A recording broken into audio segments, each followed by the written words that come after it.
কই যাও? একটা অসামাজিক কাজ রুখতে প্লাস পরিবেশ দূষণ রোধ করতে যাইতাছি। দয়া কইরা কোনো গ্যাঞ্জাম করো না প্লিজ। সাইমা, এই যে রাস্তা দেখতেছো, হাঁটতে হাঁটতে তোমার বাড়িতে চলে যাও, আমি আসতেছি। তানভীর, তুমি এনে বেড়াইতে আইছো, বেড়াই চলে যাবা, অন্যদিকে তোমার তাকানো দরকার নেই, তুমি বাড়িতে চলো। এই সাইমা, তুমি তো জানো অনিয়ম আমার একদম সহ্য হয় না। চিন্তা করছো এখনো উঠে নাই, গ্যারাম মনে হয় আজকে ভাষায় দিব, মনে হয় বড় ধরনের ডায়াবেটিস রোগ। মুরব্বী, গ্যারাম তো মনে হইতেছে ভাষায় দিবেন আজকে।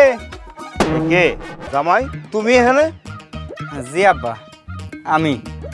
আসসালামু আলাইকুম। অসামাজিক কার্যকলাপ রুখতে আর পরিবেশ দূষণ রোধ করতে আসছি। কিসের পরিবেশ দূষণ আর কিসের অসামাজিক কাজ?